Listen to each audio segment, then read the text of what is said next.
Suzanne's Paparazzi Jewelry, 24/7 shopping available. 160920 is the code. Show her some love, like she showed us, from all of us here at the ASAP Network.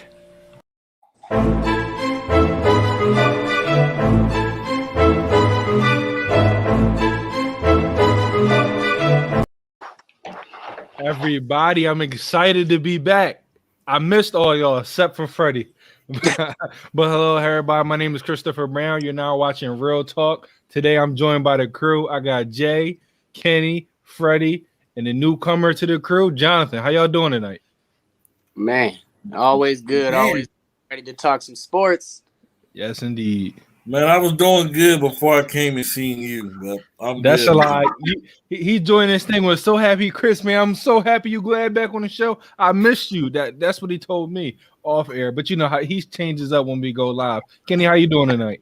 I'm good, man. Jonathan, welcome. We ready to get rolling. Let's talk some sports. Yes, Jonathan. How you doing, man? You ready? You excited for tonight? Hey, I'm pumped. I'm very excited. Let's get started, man. Let's talk some sports. Let's talk some sports. All right, so you know how we started off here on Road Talk. We started off with the NFL hot takes. Kenny, I'm going to you first. What's your hot take tonight?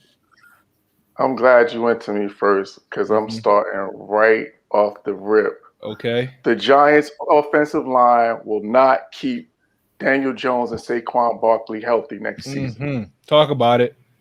Talk about it. What you touching your head for, Freddie? What's the matter? Talk about it. What's the matter?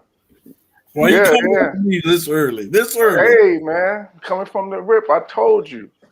The offensive line of the Giants has been Achilles heel for how many years? They finally made a couple of moves to try to show up that line, and now they had to cut the guard. I can't think of his name. It doesn't even matter.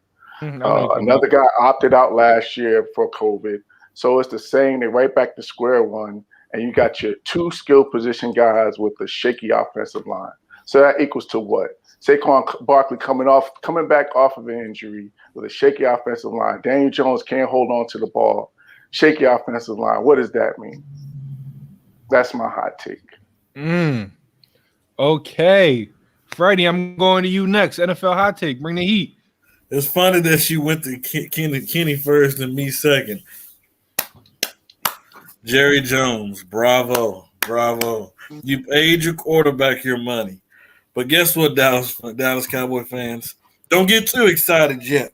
By next year, we will see the Dallas Cowboys trade Ezekiel Elliott. Because guess what?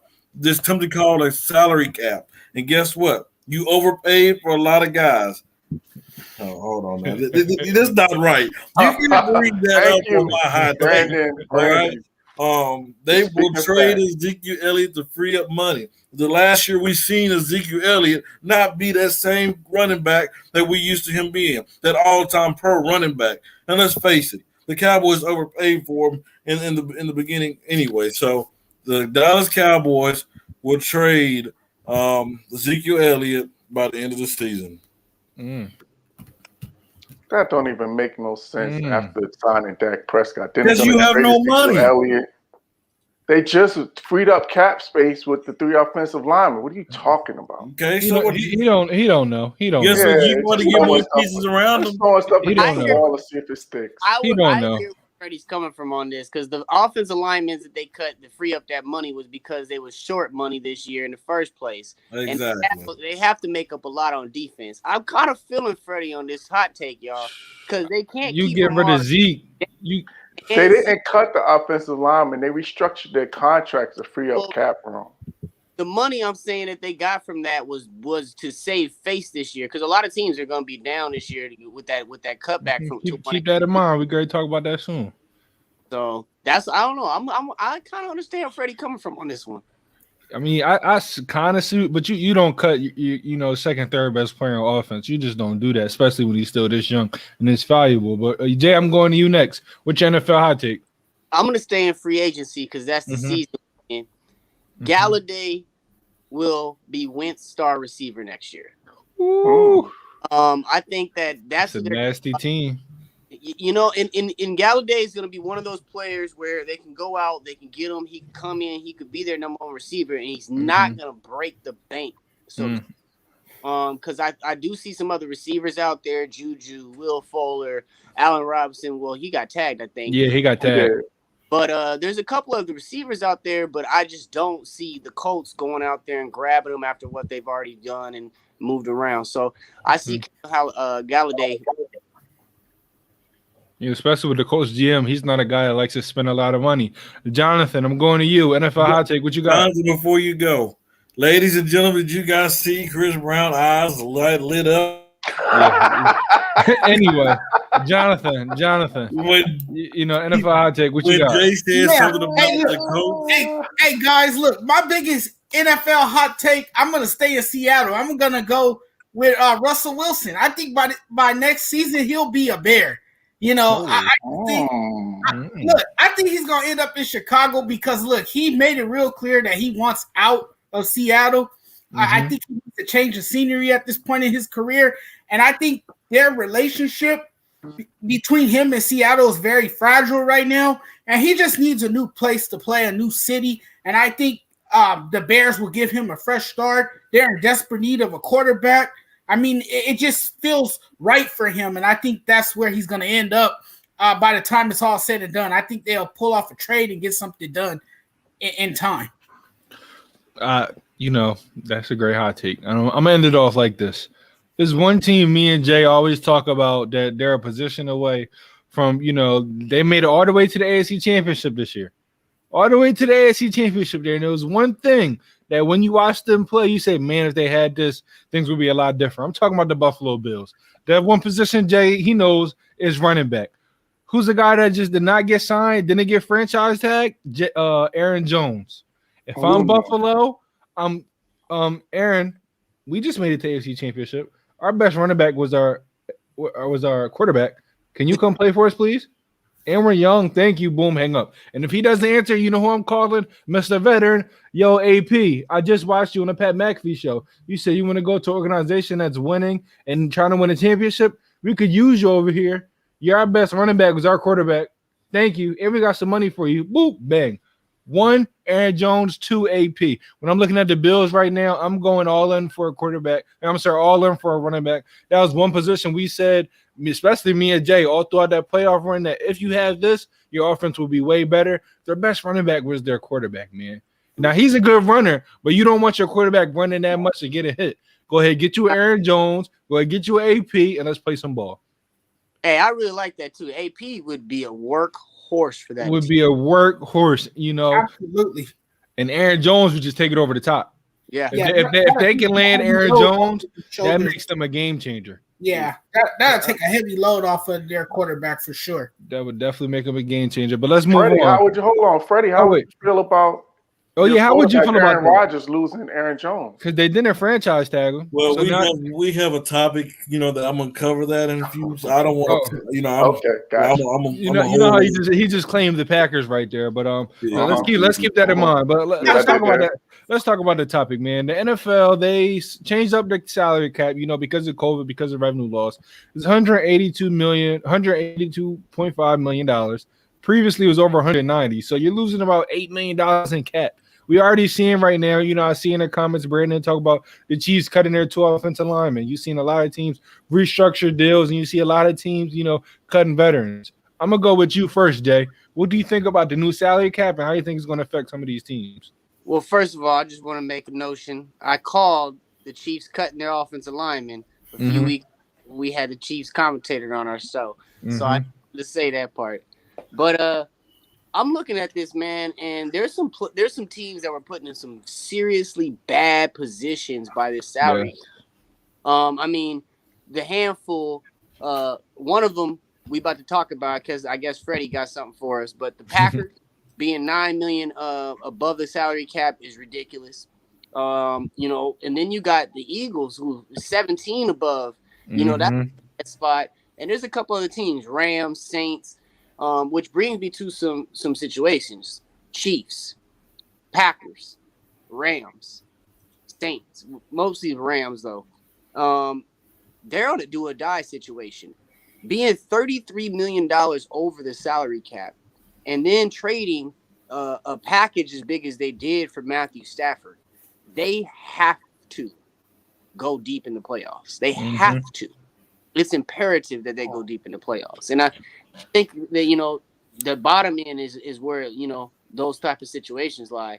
But you look at somebody like the Patriots, you look at somebody like the Colts, this is a year for them to take over dominance for the next 5 if they could do it right.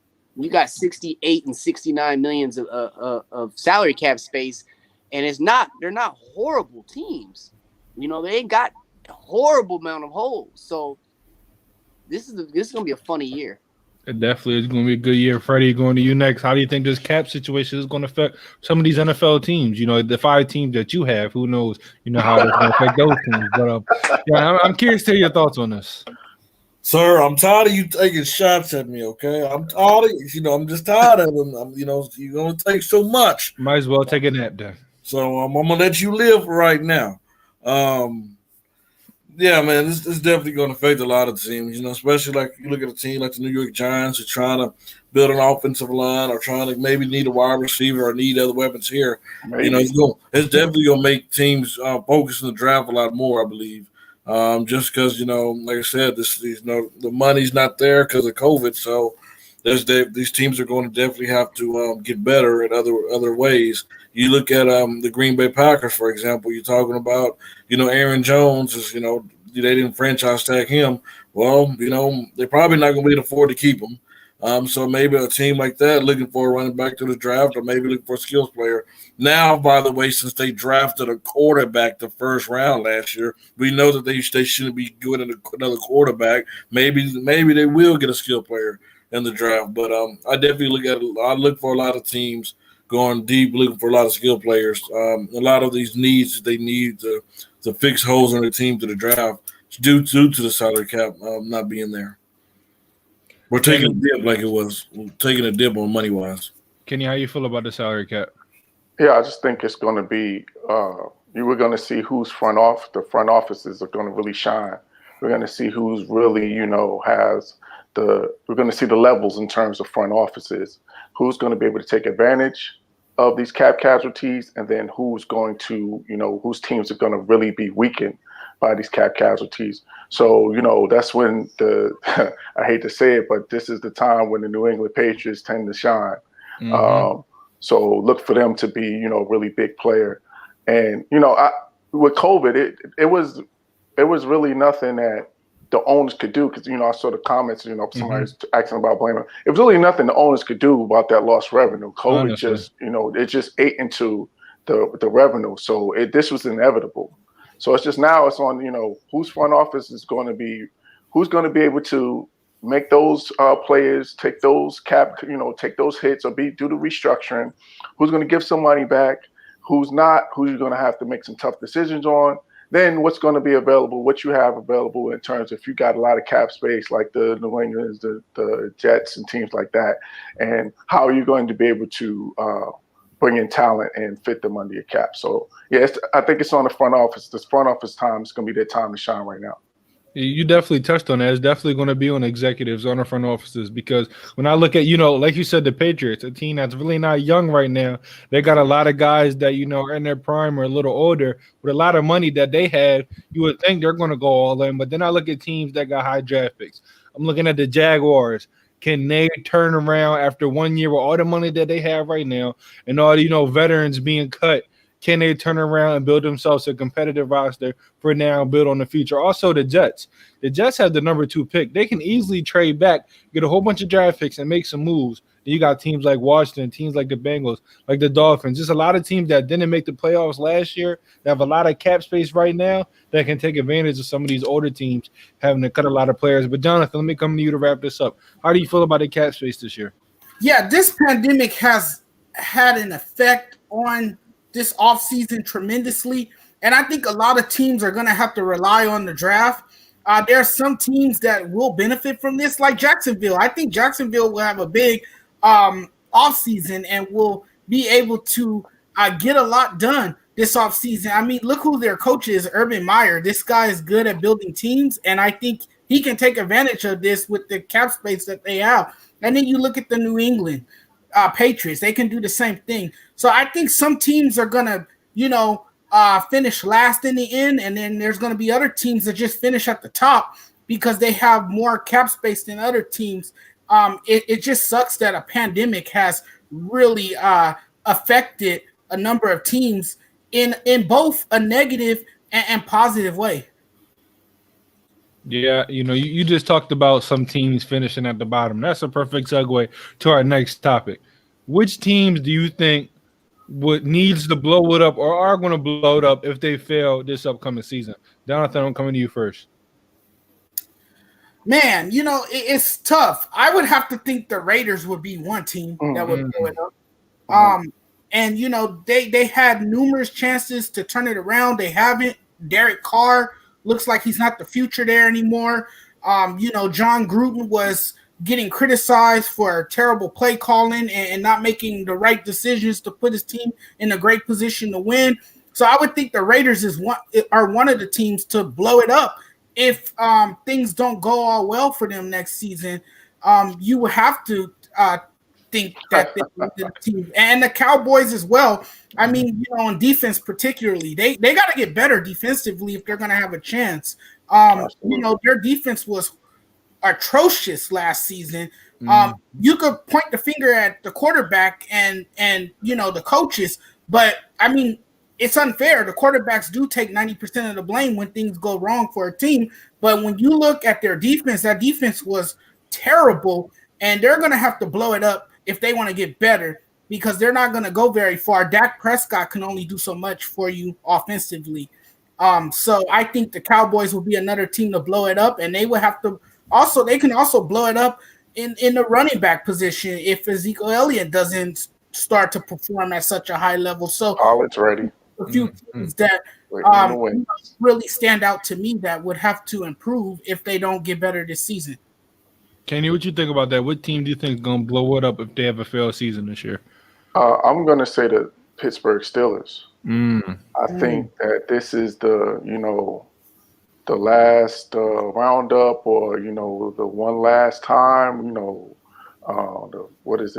farewell song or whatever you want to call it. I think they're going to take one more shot with Ben. And I think that if things start to go left and he starts struggling, I think they just decide to blow it up and just start a full rebuild. Because, you already, the most important position, you have an aging quarterback. So if you can't make a run, then it makes no sense to, that's the way to go is to start all over, to draft a quarterback or, see what's going to happen with Dwayne Haskins, see if he's going to be your future.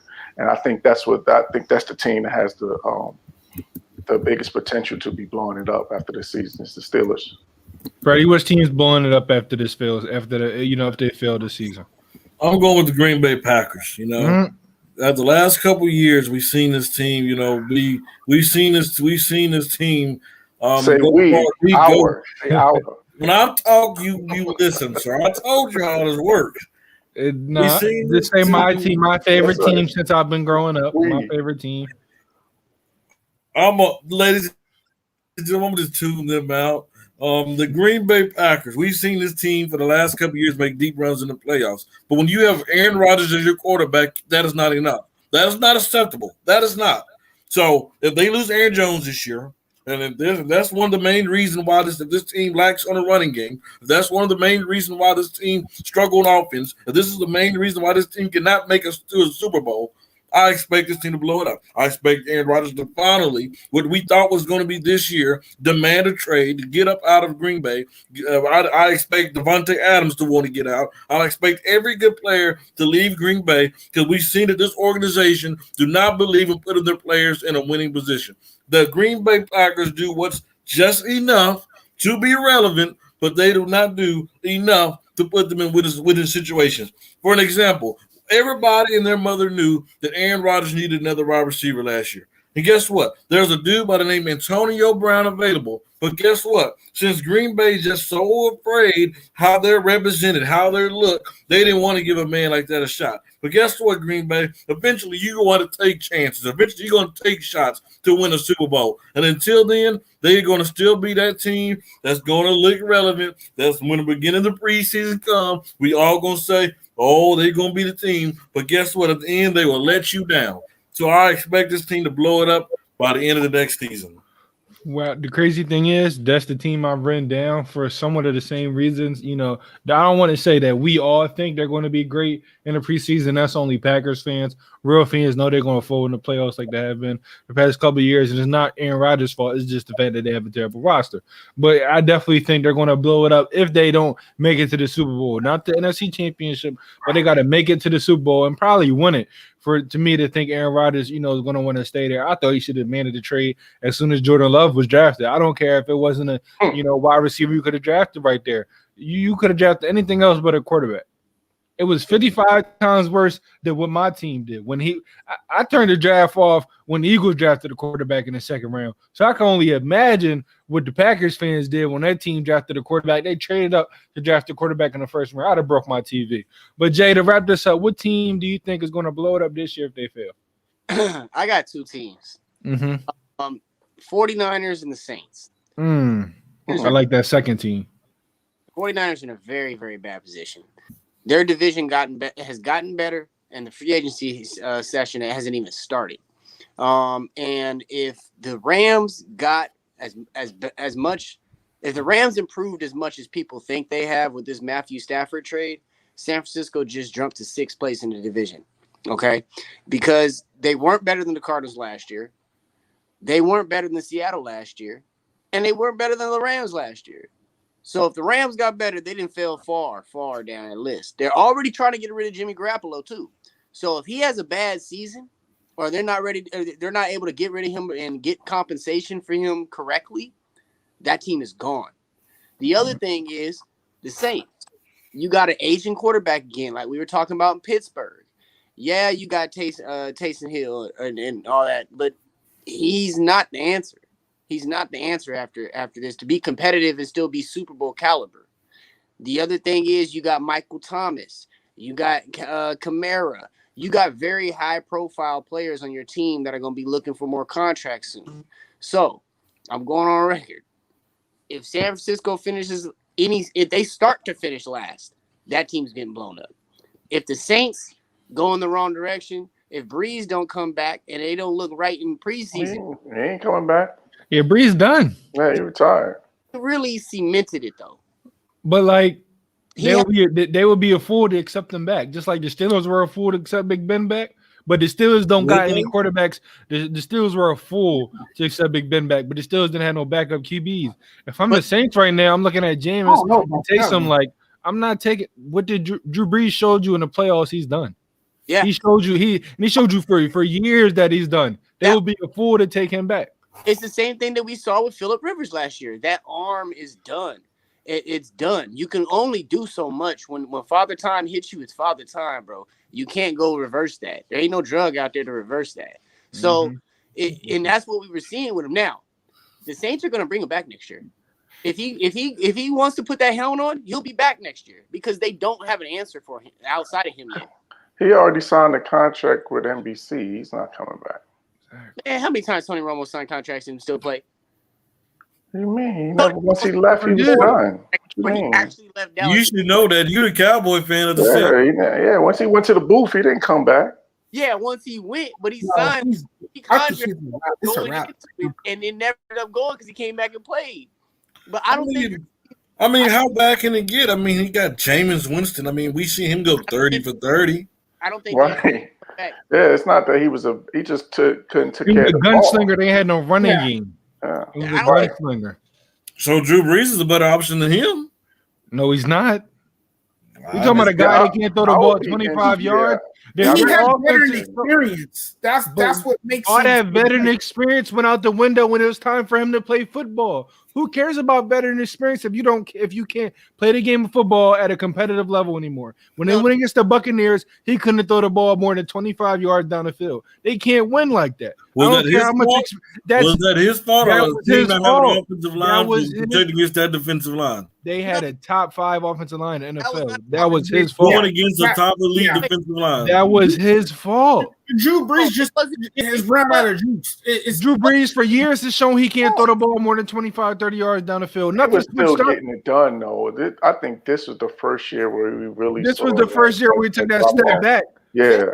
Yeah, But he showed you don't got the arm talent. He was in steady decline for sure. Because we didn't see it the prior years before.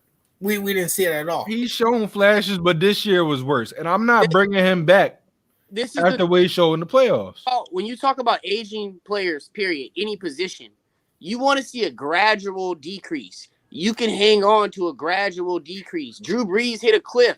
He went smack down. It wasn't no. He said, "Boop." Hey, and then here's the other thing. You got to think about it. Who was he playing? He playing what you call it? Arian. Arian knows what's going on the other side of the ball. He's a quarterback coach as it is. He said, all right, pressure him, make him get that ball out of there. And Drew Brees' best asset is that long ball. So let me ask you a question.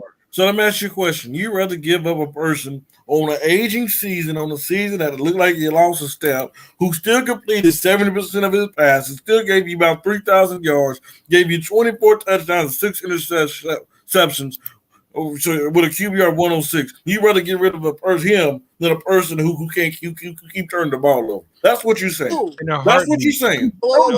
This is really not that bad of a quarterback, though. I would give That's him. What you're saying. I would listen, Drew Brees. I love what you did to the city of New Orleans, but you broke a lot of stats. Thank you for the Super Bowl, but you are no longer the guy here in New Orleans. In a heartbeat. There's still a lot of teams just like we're going to talk about later. Stats don't tell the whole story. You read all those cute stats, but it was time for him to play football against the Buccaneers. All those cute stats meant nothing when he didn't get the job done.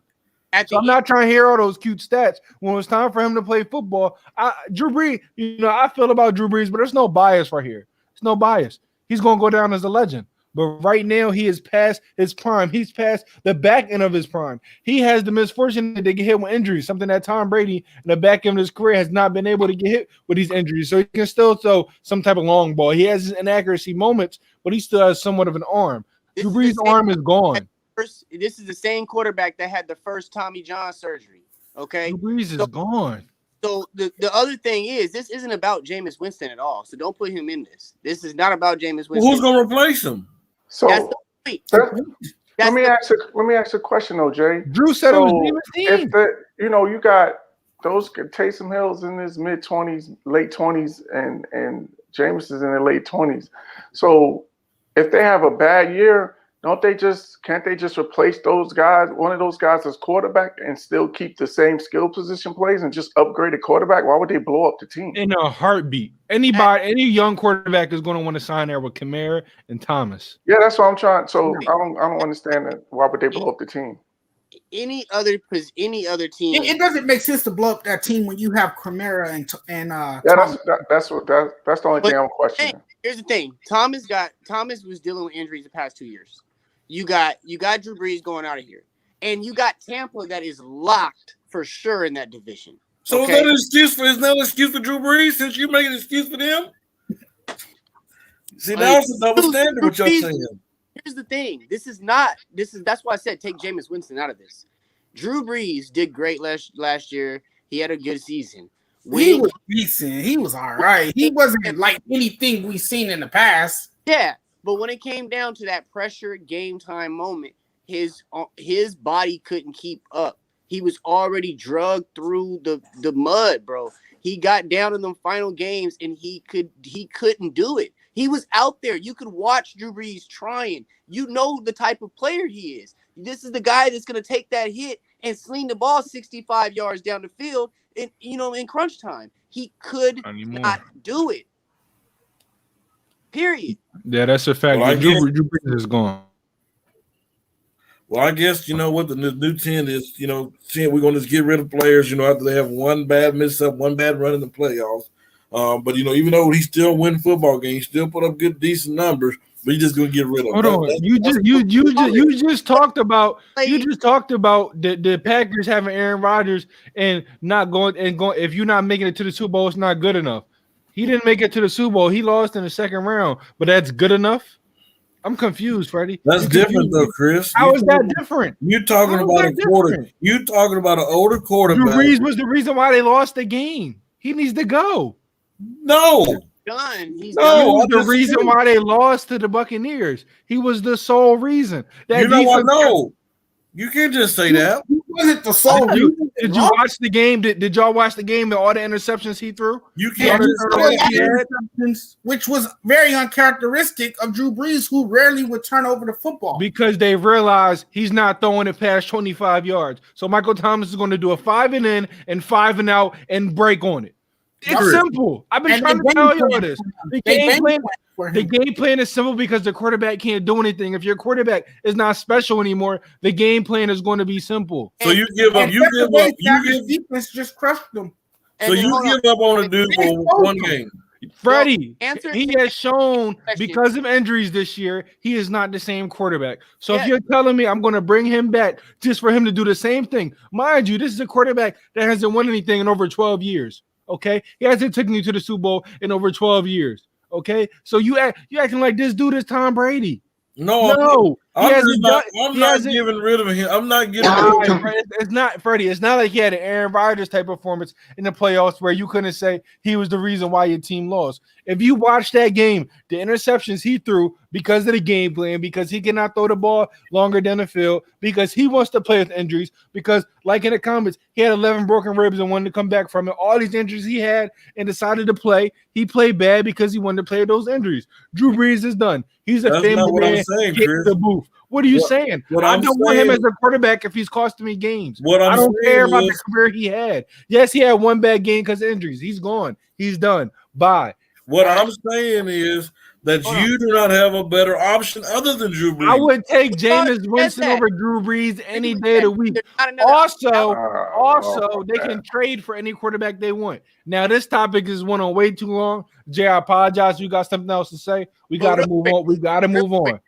$25 million over the salary cap. Michael Thomas is overpaid. Kamara is a high-paid quarterback. If they don't have a quarterback next year and it looks bad, they have to blow the team up. Period. Some might think that, some may not. But let's move on. Let's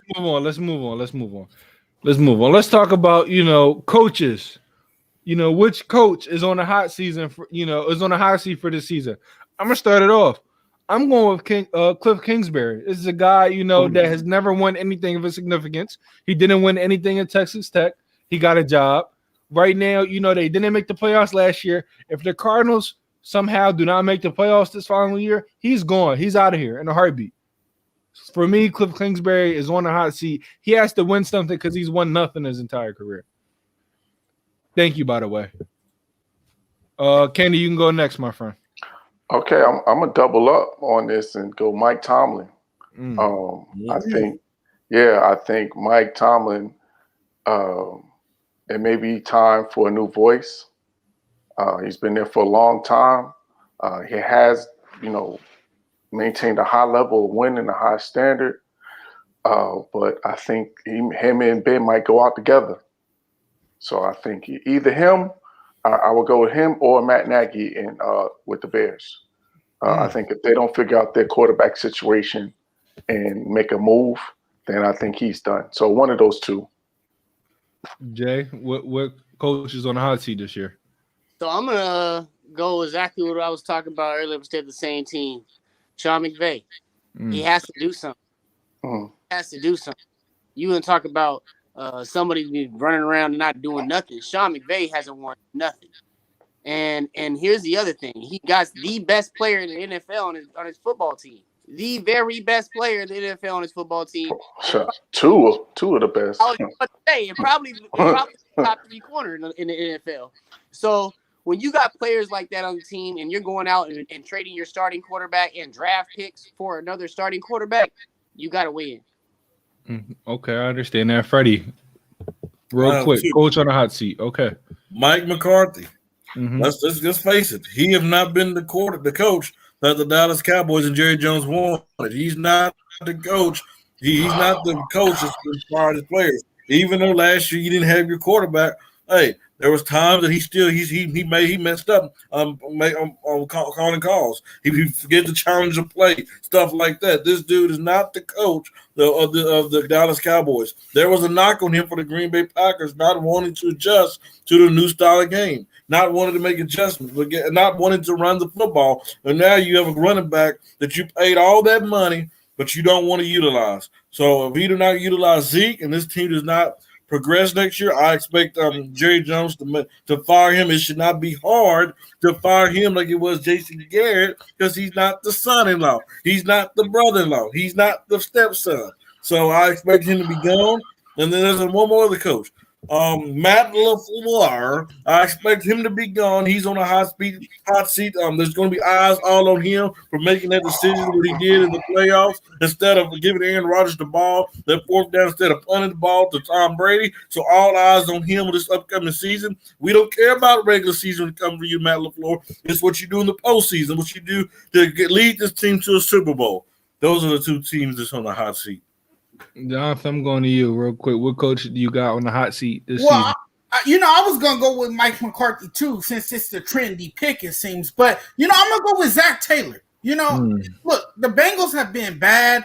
I mean, this team took a hit last season with the loss of their rookie quarterback, Burrow.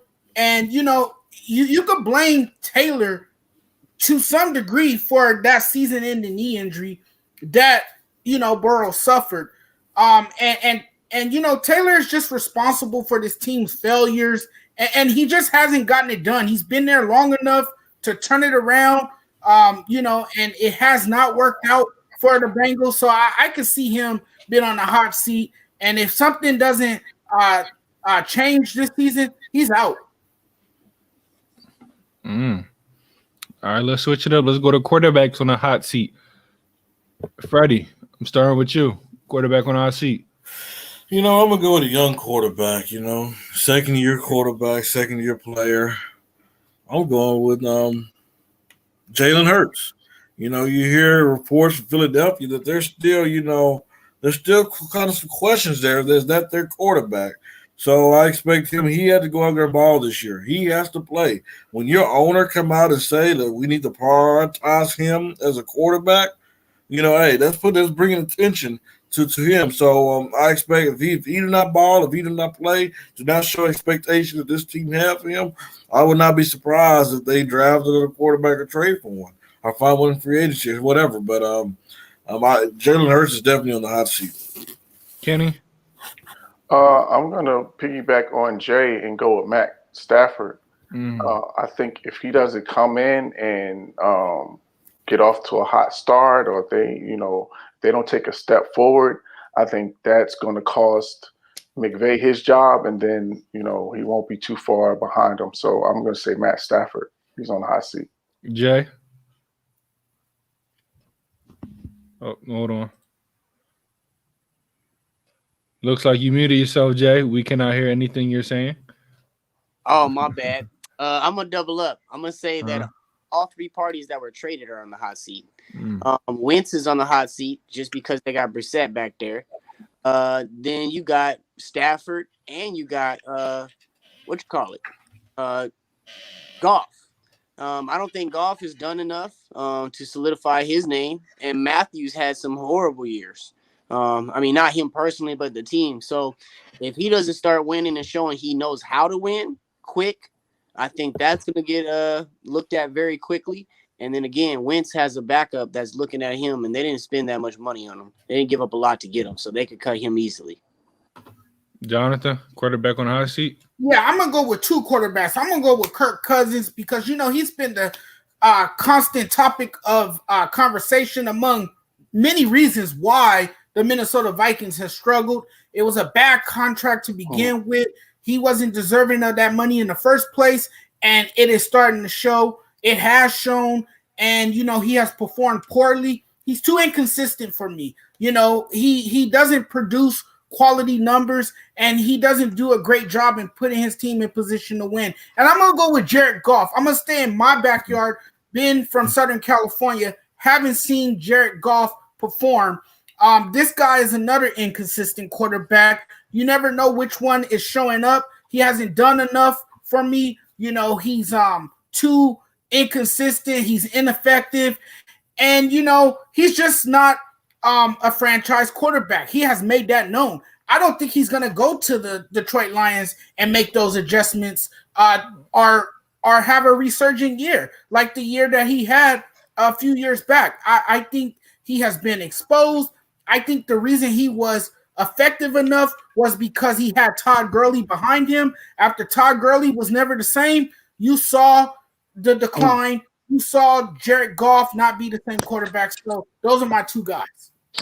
Those are really, really good quarterbacks. For me, I got a couple. First one I'm going to say is Drew Lock.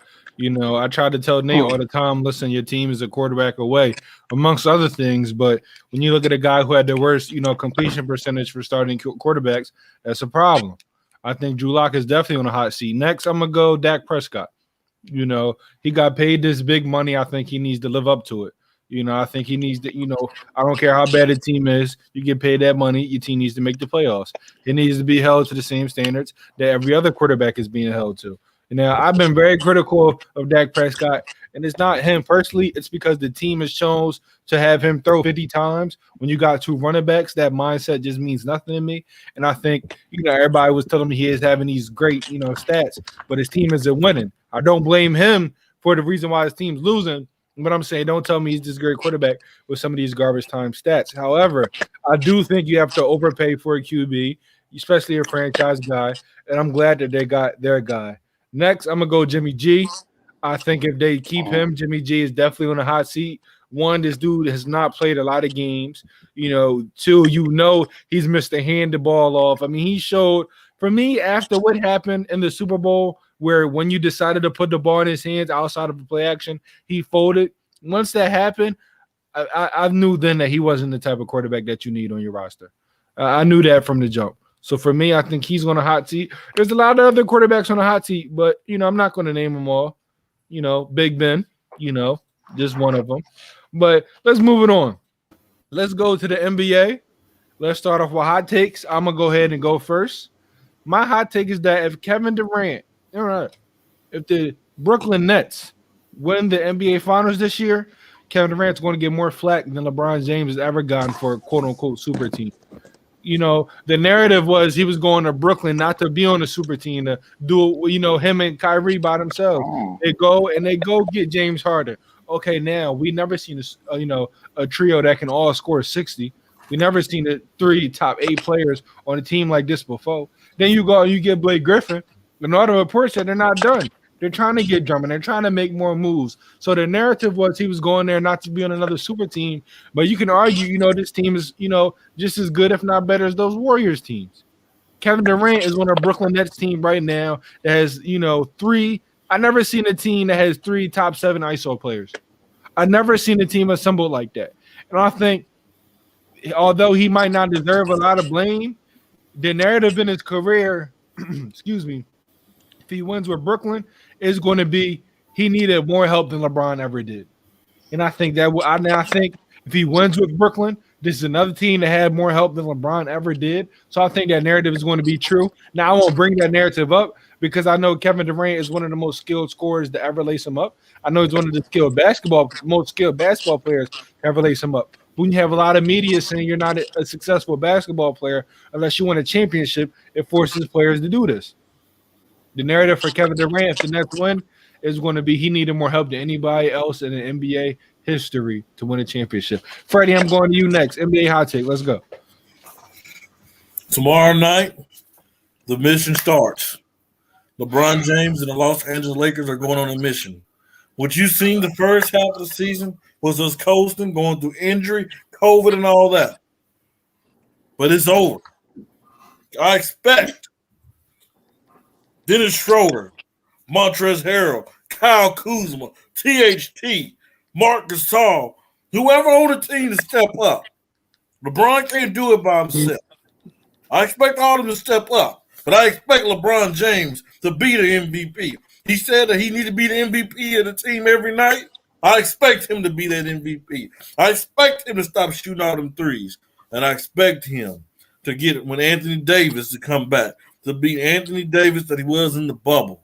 And we're going to show the world who we are. We're going to show the world why we're world champions, why we have number 17, why we're the team to beat. We're going to take them to the finals, and we're going to give the Brooklyn Nets a 5-piece nugget, because that's how long it's going to take us to beat them. A 5-piece nugget, and we're going to show them why we the Los Angeles Lakers. Now, ladies and gentlemen, that's what you call somebody ruining the mood. That's what you call somebody ruining. That's what you talk about. Hold on, Freddie. You talking? I'm talking. That's when you talk. That's what you call an ultimate homer. That's what you call a guy that every hot take be doing in the NBA 9 times out of 10 is always about the Lakers. It's not even a hot take. It's just a rant. So for now on, we're just going to call this rant about your team because honestly, Freddie, at one point in time you used to have some decent hot takes, but now I just want to skip you every time. So we need to bring back football. Yeah. So Kenny, I'm going to you. NBA hot take. What you got? All right, here it is. Greg Popovich is on his way out in San Antonio. Mm-hmm. You're right. You're 100% right. I think this team is on its way to a rebuild, and he's not, and he's too old. He's been in the league too long to want to put the energy and the work that it takes to do a full rebuild. They're going young, and I just think that he's just setting the stage for his successor. And do we know who that success? Do you agree? Yeah. Okay. That's all I want to hear. That's all I want to hear. Yeah, Becky Hammond. Yeah, Becky Hammond. And then he's going to coach the Olympic team, and then he's out. Listen, me and you. Listen, I know we were two. Me and you, Jonathan, Jay, Freddie's all the way at the bottom when we talk about smart guys. But let's move on. Jonathan, let me get a hot take. NBA. Man, okay, my hot take is, since everyone's talking about it out here, is Marc Gasol, man. Marc Gasol, we got him in the latter stages of his career. He is not the Marc Gasol that he once was when he was, in other cities where he played. This guy's washed up. The Lakers need to get rid of him. And you know what? They need to get rid of Jared Dudley, too. All right. Wait. He's not doing anything. But he's not there for the court. He's there. He's there for locker room. He's there for that veteran leadership. He's not supposed to play. That's not his role. His role is to be that veteran leader that this team needs. I was with you on Marc Gasol. That could be another player. That could be another player on the roster, man. Listen, but I don't think you understand. The roster. I don't think you understand how important. I don't think y'all understand how important a veteran is to locker room. A team's not winning. A team will never win. I get it, but a team will never win without a veteran. That's what LeBron's there for. He's not. LeBron don't got time to deal with everybody. He's the superstar. Well, he's the superstar and the leader. He's team leader as well. But listen, he's not the locker room leader. All that you delegate that to Jared Dudley. If you ask LeBron to be all them leaders, all them guys on the team's going to get cut. Because let's be honest, all sorry. Ask Jordan who led his locker rooms. MJ, all day. Thank you. So if LeBron can't do it, tell him to go home. He probably listen. First of all, that's all I'm going to say. He got a voice. He's the Udonis Haslam of the Lakers. Thank you. Thank you. No, he ain't he can't be no. What I'm saying is he's that guy. He's been on that team forever. He's not going to play any minutes. He's just that guy for chemistry. Thank you. And help the young guys. That's going to help the young guys manage. See this guy. Let's be honest. Jay, let's be honest. Your team wasn't anything until they got veterans. Let's just keep it real. Yeah, but look at the veterans we got. They play too. Okay. But we don't need a team mom. But you need veterans though, right? You need veterans. Yeah, we need veterans. Take out LeBron. Look, LeBron, Marc Gasol. What veterans do you have? But any experience on that team? Hey, take out LeBron and Marc Gasol. Don't sleep on KCP. He a veteran. KCP a veteron. You play 6-7 years. He has experience. 6-7 years. You're a veteran. 6 to 7 years. Like 8 to 10, ain't he? I don't know. Listen, Jay, let's go to you with hot take. I don't want no more. 6-7 years. You're a veteran now. That's the new NBA. Jay, what's your hot take? Matthew Stout. I'm not Matthew. Wesley Matthews. Hey, he's been in the league for quite a while. Yeah, he's been. Okay. Anyway, right. Jay, I said Jay, not Freddie. The Brooklyn Nets are losing less than 7 games the rest of the half of the season. You Wow. ain't lying. Man, Tell and him I'm to play going defense. 5 right there. Tell I'll give him him to play about defense. 5. They just whooped the Okay. Celtics without Kevin Durant. What do you, I mean? Dude, and they shut him It down. is a wrap. And just to kind of piggyback a little bit, since he already said it, never been 3 ISO top 10 3 ISO players on the same team. 60. There's 3 players on that team that can do 50 with their eyes closed. There's 3 players on that team. Well, 4 players on that team that will shoot threes looking the opposite direction. Now, but one thing I do have to ask you: before Blake Griffin, you think this team is better than that Golden State team? No, I do. no. Like KD? You talking about the KD Golden You State talking about the team? KD? Yeah. Oh, yeah. Yeah, I mean, because they have yeah. The Warriors still has somewhat of a bench though. Now, the Warriors still has somewhat of a bench, so I think adding Blake kind of makes it, tips the scale a little bit. And one thing about the Warriors teams will score on them points and still shut you down. So I think people are forgetting that. The Warriors were a top 5. They were a top 10 defensive team. They weren't as bad as the Nets, is what I'm saying. I don't think Blake Griffin is better than Draymond Green. You said what? I don't think Blake Griffin is better than Draymond Green. It's not close. It's Okay, not close. so that's kind of the X factor to me, because you take your 3, you got your 3 on both sides, and then you got Blake and Draymond, and Steph is a lights out shooter. James is not shooting like that. Steph is Steph, but you know what I'm saying? Kyrie, like you said, just dropped 40 with his eyes closed. 3 ball is a 3 ball. A 3 ball is a 3 ball. A bucket is a bucket. A traditional 3 ball is and get to the free throw line and one like James Harden likes to do is still 3. I see what you're saying. Yeah. I can't compare the game styles, how they play. They're all play different. I compare the end product. And the end product is you got 3 guys on one hand that's going to get you 60 with their eyes closed. You got, KD, he's equaling himself out. Steph can give you 60. Klay Thompson can give you 60, but the way they play is different. ISO ball, ISO ball, ISO ball. ISO, off the ball. Who played a better way, though? Who had the better style? Golden State. Most epic teams ever. To me, I don't know. When I look at Brooklyn, you can't game plan for 3 guys that play ISO ball. But they mixed it. Golden State they mixed it. KD too. So yeah, no, I know. I'm saying they mixed it. They added some ISOs in there when KD got there. You can't game plan for that. Like when I look at Brooklyn, you're not going to be able to game plan. How you going to game plan for just a whole bunch of one-on-one play? You just got to suit up and get your box clutch ready. It's more than just one-on-one play. They use a lot of ball screens. It's a lot more than one-on-one play, but end of the game situations, you got 3 guys that I'm terrified unless you got great defenders. There's not a lot of teams that got 3 above average defenders. There's not a lot. And let me say this real quick in the playoffs. Here's what happens in the playoffs. Everybody knows everybody's plays. Yep. And at the end of the day, it comes to who can make a play, who can get a bucket. And that's why Brooklyn's going to win. 3. So who didn't get a hot take? Freddie, I don't care. Yeah, I know you did, but I'm gonna just pretend like you just don't exist. Everybody did, I think. Everybody got their hot take in. Great. So add Jay to my list. Okay.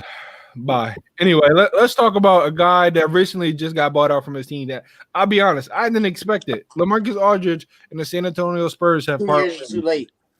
You said it best. A year or 2 too late. Well, it's actually he hasn't been bought out yet. They're still trying to trade him, so it's either going to be trade or buyout. They're trying to help him out. At this point, they need to go ahead and just let him go where he needs to go. I do think it's a year or 2 too late. Do I think it's his fault? No. He got there, and him and Kawhi are supposed to be this great duo, and things went left. But Kenny, I'm gonna go to you first. What team do you think should make a move for LaMarcus Aldridge? I actually got 5 teams. So do I. We great minds think alike. I got the Bucks. Okay. The Heat. The Celtics in the East. Yup. And in the West, I got the Nuggets and the Mavericks. Great minds think alike. So we got some similar teams on there.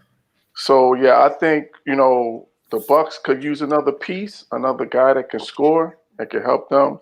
We already talked about the Celtics in terms of them needing somebody, a big that can, create some offense. Mm-hmm. And he could use another piece, another guy that could score to take the load off of Bam and Jimmy Butler. And I think the Nuggets with Joker, him and Joker could make a nice high-low combination. Yep. And the Mavs could use another guy to complement Luka and KP. So those are my 5. Yeah, I'm gonna just go right since we had some of the same teams. For me, I had the Celtics on there. We talked about it. If I'm making a move for Marcus Aldridge, I'm only making a move if I need help at the big man position and scoring. Because he's going to be there. He's the guy you can throw the ball to and tell me to get a bucket. If you got a whole bunch of big men on your team, you know, like the Celtics, they got 9. I like to say it all the time. They got 9 centers that do the same thing. Get something new in there. Get a guy that can actually score. So I think they need to make a move for LA. Then I got the Hornets. I'm a big Hornets fan. I think their future is bright. I think they need it. For me, you know, I'm going to keep that hot take for another day. But to me, it's another center I think they should keep their eye on. But if you can go ahead and get LaMarcus Aldridge, I'll go ahead and get him. Next is the Raptors. I think Aaron Baines has been a complete disappointment. You know, they got Boucher off the bench, but I think adding another big and get buckets will be helpful if they're trying to make a run. I had the Mavs on my list. Then next, Jay, you know, let me know how you feel about this. I said the Suns off the bench. Off the bench, I had the Suns on there. If they can get them for cheap, I would definitely like to see LA because for me, when I look at that team, they need some consistency off the bench. It might not be at that big man position, but you can't pass up a chance to get LA. I don't think for cheap, I don't think you pass it up. But Jay, I'm going to volleyball that to you. Where do you think LA should go? What teams do you think should make a move? So my 2 top choices. One of them, I said it a few weeks ago when we first started talking about Blake and we first started talking about Andre, the Clippers. It still ain't changed. The Clippers need something. They're too melancholy right now. They're too just black, and they need something down low. Zuzu. Or Zubaka, or whatever his name is. He's a pick and roll type of guy. He ain't yeah, you know what I mean? So I really think the Clippers could use him. Portland's another one. I think that Portland really needs that, and you know, him getting to go back there, but Portland really needs that help.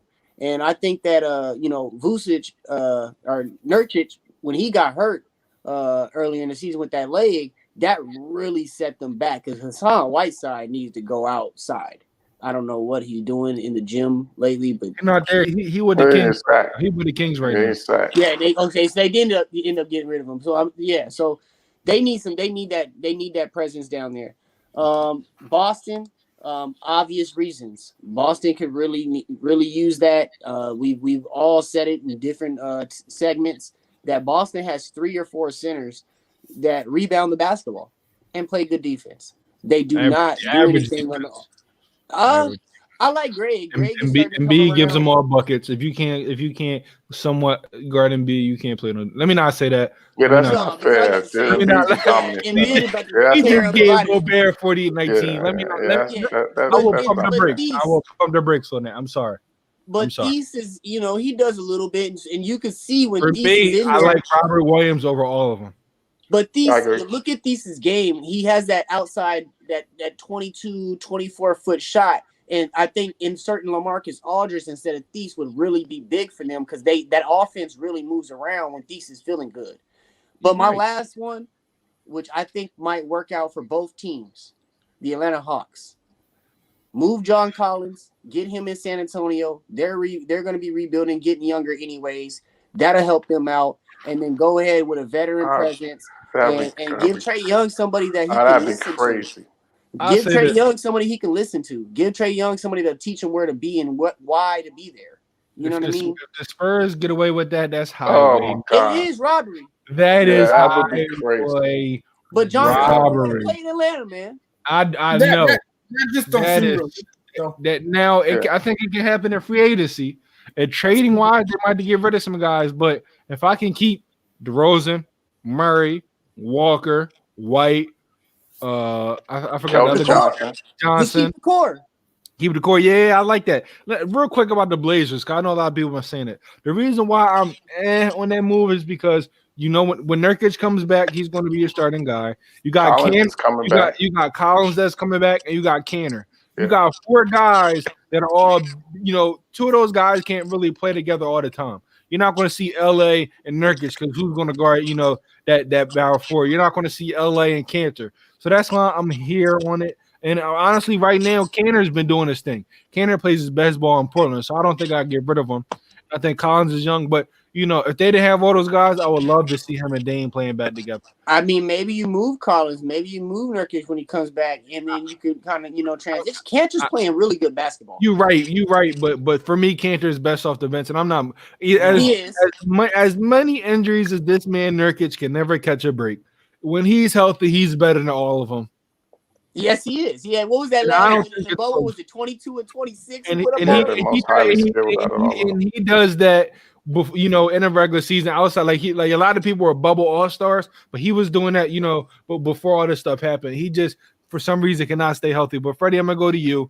Teams you think should go after LaMarcus Aldridge? Oh, boy. I got the Miami Heat on there on the list. Keep it short. Definitely think he can help Jimmy Butler and Bam. Yeah. I have the Charlotte Hornets on there. You talking about Angelo? You need a young guy that needs a veteran in there that can be a threat in the post. And Jay, I had the Clippers on there as well. You talking about you need somebody to get you easy bucket. Especially in the fourth quarter where it seems like this team struggles at time. Where you can put LA in the post, and it's a lot of them. No, there's not a lot of people that can stop them in the post. So those are my three teams that need them. And Boston, of course, because they do need a big man that can create on offense as well.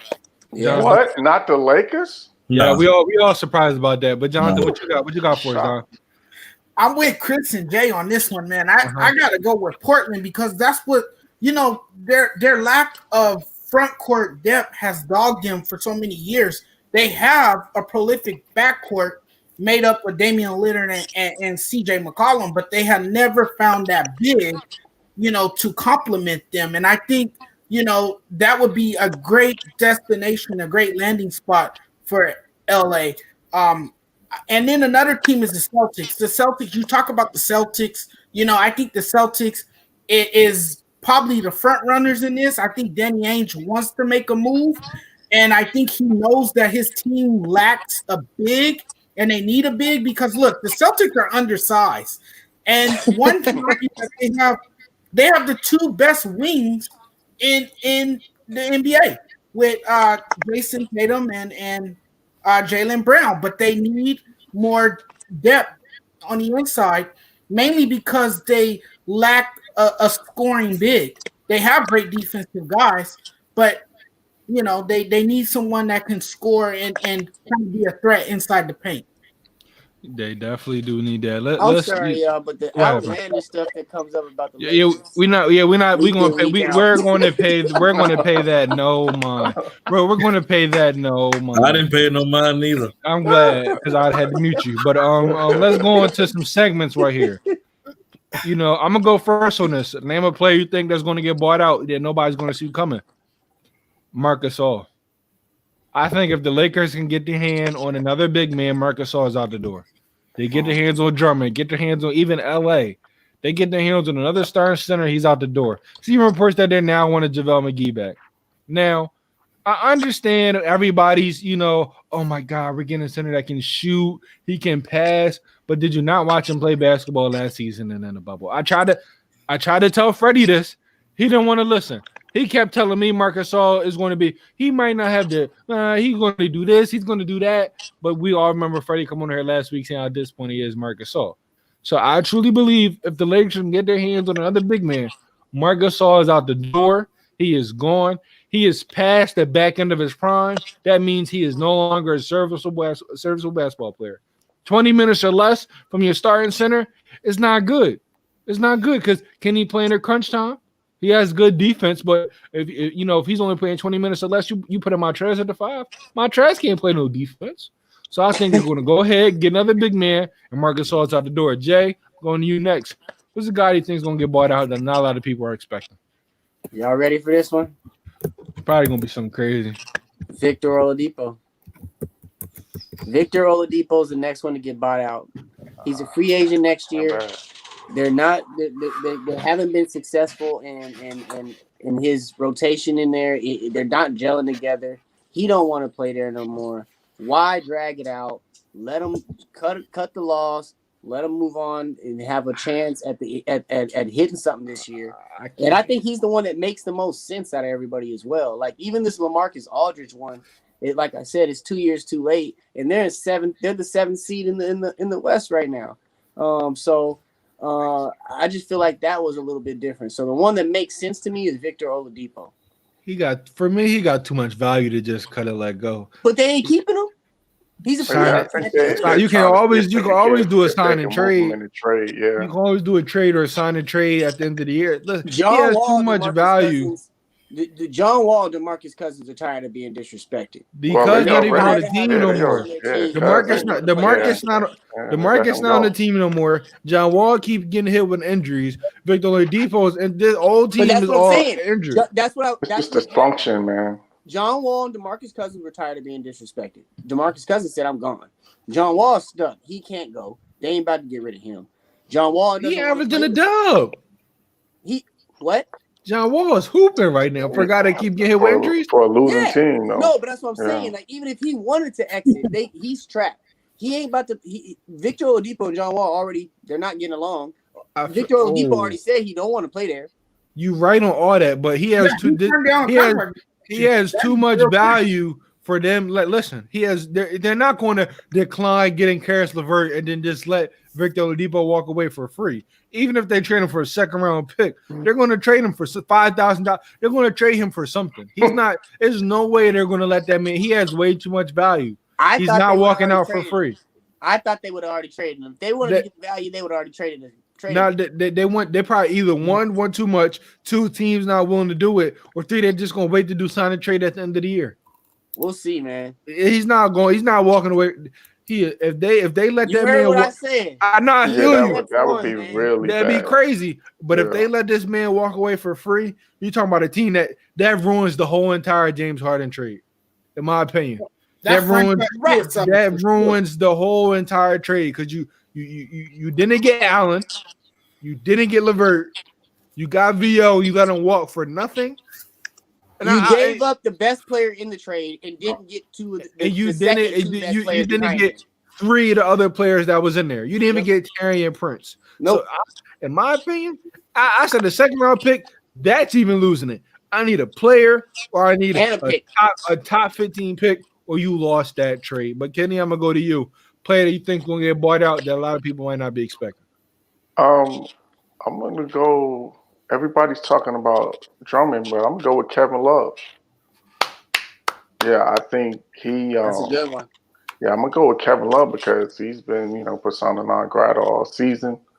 I think they just go ahead and just go all in on this youth movement, and they buy him out because they clearly haven't been able to find a trade partner for him. So they just go ahead. Yeah, so they just go ahead and cut their losses and buy him out and just go all in on being young. So yeah, Kevin Love. I definitely like that one. Freddie, I'm going to you. Player you think is going to get bought out? Man, I'm gonna go with JJ Redick. JJ Redick and Eric Bledsoe, New Orleans. Especially Eric Bledsoe, man, because he, hey, man, that dude there, especially he's done in the postseason. But I don't think Lonzo and his experience worked out. I think New Orleans is gonna try to make a push to keep Lonzo because more than likely, I think Lonzo's done. He'll be headed to Charlotte by the end next year. But I definitely think JJ Redick, he want to keep the streak of going to the playoffs every year, and it's coming to this year that they're not going to. Look like they might not go to the playoffs unless they make a playoff run. I don't think they're utilizing him right. I think he should be probably starting, if not him or Josh Hart, because I definitely don't like the Lonzo and Eric Bledsoe combo at all. So yeah, I would definitely be looking for maybe a JJ Redick or Eric Bledsoe out of New Orleans. See, that's another one. I feel you that they're gonna get moved. I just don't see two guys with that much value getting bought out. Like Blake Griffin, either one of them nowadays. What do you get for a JJ Redick nowadays? You at least getting a late first round pick or a second, a shooter. Yeah, probably a second. Yeah, every team one team, looking for a piece for the playoff run. Like I can see a second. Like a sniper. For the playoff run. You're going to get a pick for a shooter, and Eric Bledsoe, as much bad mouthing I do on him, for guys that he's decent. He's not solid. He's decent. He's solid, bro. You know what you're getting from Eric Bledsoe. Matter of fact, forget that. If Reggie Jackson's getting bought out, he's getting bought out too. Because I got Reggie Jackson over Eric Bledsoe any day of the week. Jonathan, I'm going to you. What player? I don't like Eric Bledsoe. It's personal. But you should know this by now. Jonathan, what player you think is going to get bought out that people might not expect? Chris, my man, I'm going to stay with you, and I'm going to stay here in LA and say Marc Gasol, man. He has not met the expectations. He has not, been that big man that the Lakers, Lakers fans, thought he would be. So I think it's, I think he gets the boot, and I think he's out of here. I tried to tell Lakers they don't. One thing about Lakers fans, they don't want to live. And just y'all have the right to, because y'all got some banners up there, so y'all think everything is sweet and cool. So when things go wrong, y'all don't know how to live with yourselves. But they don't want to listen. They because most Laker fans, the new Brooklyn fans, the Warriors fans, they all got a lot of things in common. Most of them don't even know basketball. They don't. They just root for their team because they win a little bit. That's just the God honest truth. And if you don't like it, I don't care. So let's move on. I talk about players that might get bought out that we don't expect. Let's talk about trades that a lot of people don't expect. Kenny, I'm going first. I'm talking about your team. I'm talking about New York. Which one? Listen, New York. I said New York. New York. You got two of them. We're not going. I said New York. Yeah. Don't fall for the bait. Nobody advertised him. Because he's voting for a team because of family. Everybody knows. He still got two teams. Everybody knows, in the guidelines of professional bandwagon, you get a pass for rooting for family. I got a family in the Green Bay Packers. There you go. Shut the hell up. Everybody know you don't got no family in Green Bay and Wisconsin. I do. Now let's talk about this, Kenny. I'm looking at your team. And I said this a while ago. I think you're going to make a trade for an elite guard. I think y'all might make. I would love to see Lonzo Ball on that team. I do think y'all have enough ammunition to go all in for Bradley Beal. I do think y'all have enough with the owning the Mavs picking your pick. I would like to see Terry Rozier over there, but for me, those right now are my top three: Rozier, Beal.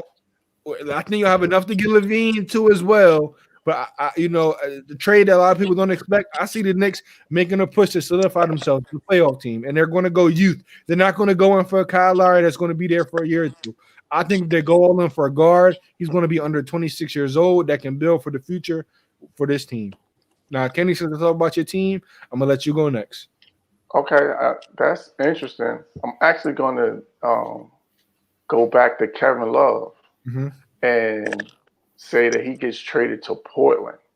We talked about LaMarcus Aldridge, but I could see that being a surprise move where Portland makes a deal, trade some of their young pieces to bring Kevin Love, bring him back home. He's a Portland guy. Went to high school in Portland. Brings him back home to be that stretch forward, that pick and pop guy, to complement Dame and CJ and Melo, and Kevin Love getting traded to Portland. That's my trade that no one sees coming. That would be nasty, Jonathan. Go to you next. It was a trade that you think that nobody's going to see coming.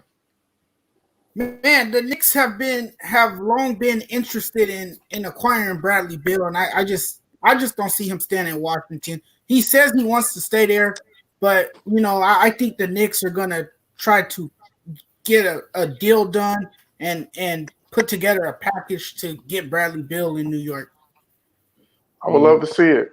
2 first rounders this year, first rounder next year. I think they have to put some. I think they have to put some of the young pieces in there. RJ Barrett, salaries, Kevin Knox, salaries match, Kevin Knox, and I might throw in Mitchell or Nerlens Noel. No, you got to keep Mitchell there for New Orleans. Yeah, I would want to keep Mitchell. I would definitely keep Mitchell around. But are you saying no to Bradley Beal just because you got to give up Mitchell? Yeah. Yeah, I don't know about that. People call me crazy when I said no to all the trades because I didn't want to get rid of Thibault. They call me crazy. That's James Harden. That's for James Harden. That puts you in the playoffs. But wait, it don't put you in the playoffs if you don't have nobody else to play with them. You just said you giving up RJ Barrett, Kevin Knox, and Mitchell Robinson. Kevin Knox doesn't even play. I said if you're giving up all of that plus Mitchell, that's too much. Yeah, that's too much. No, it's not. Yeah, it Not is. Now you're necessarily. going to Washington Wizards again. You still got to no. Oh my God, him, not necessarily. Warriors, Randall, D. You still got a buyout market for one. People are going to want to come in your team that's winning. You got IQ. You got IQ. You got IQ to plug in. You got top it off the bench. You got Derrick Rose. You got Peyton. You got. You put Bradley Beal at the 2. This team right now is better than that. Yeah, but the Knicks right now they're playing over their heads. Exactly. So if you bring a bona fide star, because that's really the next step for the Knicks is getting a bona fide star in New York. Exactly. Because they haven't been able in free agency. They struck out in free agency. So this might be the only way that they could do that is by trade, because the KP trade was the only way that works is if that's a lottery pick. So I'm not disagreeing with going to get Bill. What I'm saying is you're giving up RJ, you're giving up Kevin Knox, you're giving up Mitchell Robinson, and you're keeping Julius, Bradley, Derrick Rose. You're basically saying, hey, we're taking a crapshoot. If this don't work, we're out. You're getting rid of RJ Barrett, Bradley Bill's replacing him, and Kevin Knox. So whatever points you think they're scoring, they're replacing. Yeah, Kevin Knox is out of the rotation. Northern Noel plays the same amount of defense. Yeah, get rid of Noel. Get rid of Noel. Mr. Robinson is good, but Northern Noel is playing on the same type level as defense. So they will want Robinson because he's younger and on his rookie deal, and Noel's an expiring contract, so they will want Robinson. I mean, get him out of here. You got a buyout market, right? You got a buyout market. You're not winning the championship this year, but look how you're going to be able to take a next step for next year. Kenny, you talked about the free agent market. If you got Bradley Beal in New York, you got 2 All-Stars in Bradley Beal and Julius Randle. You got a good bench. You mean to tell me some of these guys are not going to look in New York now and say, okay, you want to make going over there? You want to throw in some extra players? Throw in a couple of these point guards. Throw in one of these other point guards. They got Elfrid. They got Austin. I would throw in Peyton. I'm not throwing in Derek. I'm just saying they got Frank, Elfrid, Derek, and Austin. I think the point is, but they would want younger guys. Yeah, they're going to want younger guys. Yeah. So I ain't giving up Mitchell. Period. That's what this comes down to. Mitchell ain't leaving. Like it can't happen. You're giving up 4 players. No. If it's Bradley Beal, I'm making that deal. I'm giving up Mitchell Robinson. I thought you said Kevin, Noel, RJ. No, I said Northern Noel or Mitchell Robinson. I said either one because they need a center. Yeah, no. Give up Northern Noel, but they're going to want Mitchell. They're going to want Mitchell. Right. I'm giving up. I would make that deal. If it takes Mitchell Robinson to make the Bradley Beal deal, I would do it. So you're giving up RJ. You're not giving up Mitchell, Kevin. Yeah, and the 3 first round. You're not giving them. No 2, 3. 1 first round pick. One. Bradley Beal is a better shooter than RJ. Now we gonna move on. Now I gotta go somebody else because they're gonna want 2. But I feel you. But they're gonna want 2. Let's be real. You're already getting a lottery pick in RJ Barrett. So that's 2 picks right there. Is outperforming it. What he and a first round pick. So They might want another. I feel you, but they might want another one. I understand but, what they would want, but what they getting would be.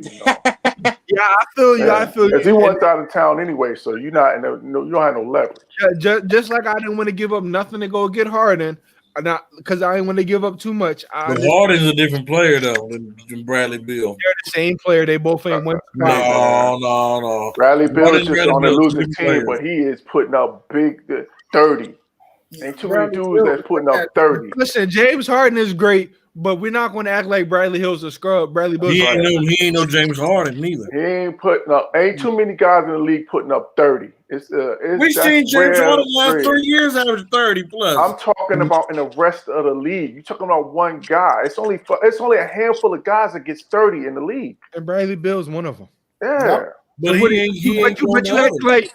but listen, I love James Harden. But here's the thing. Listen, there's no disrespect. It is disrespect. If you in the playoffs are not separating themselves from other people, then you're going to be on the same level. Okay, he's here, but he's not on the same level as Bradley Beal. Bradley Beal is about right here. No, he ain't that far behind.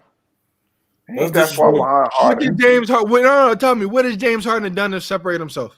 You talking about a guy who can average a triple double if he chooses to. Talking about a dude who get others involved as well. I mean, stop it. I mean, no. So That's Anybody can score That's today. being disrespectful. That's being disrespectful. Bradley Beal, his role is not to be a playmaker. And when he was last year, his role is to get buckets. So He why gave you a 30 and 10. No, he wasn't. he had multiple games where he had 30 and 10. Wait. We can't talk about 1 and 2 in multiple games when we're talking about James Harden. You're comparing him to James Harden. James Harden was getting fucking 30-point triple doubles. My bad with the F. But he was getting 40 and 50-point triple doubles. I feel a totally different all them regular season hold stats didn't mean nothing in the playoffs. What are you talking about? They were Bradley Beal, Chris.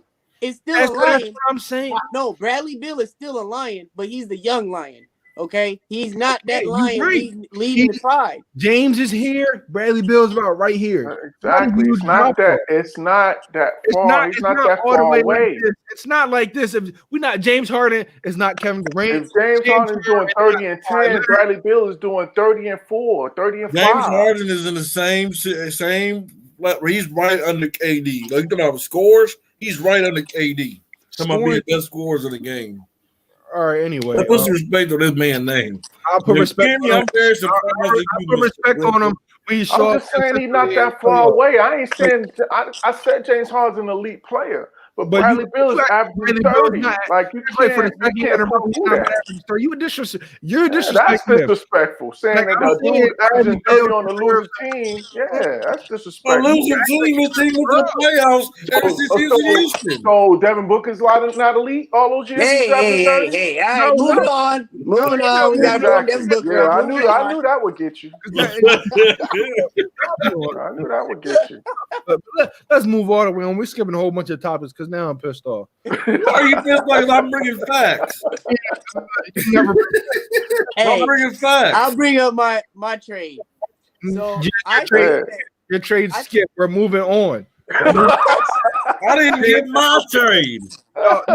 Y'all derailed the segment. Bradley and James Harden. So both y'all trades is moving on. We're moving to a new segment. Hey, y'all brought up this Bradley Beal, James Harden. Y'all ran with it and talked about it too much. So we'll be going on to a new segment. It's called Are They Pretenders? Hey, don't be y'all and me. I had one thing. You just didn't like it. Let's be real. Hey, Jay, you see how I feel now?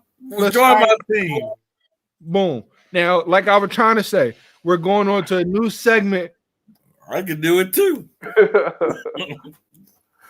Don't mute the moderator. The show going off. And like I was saying, we're going into a new segment called Are They Legit?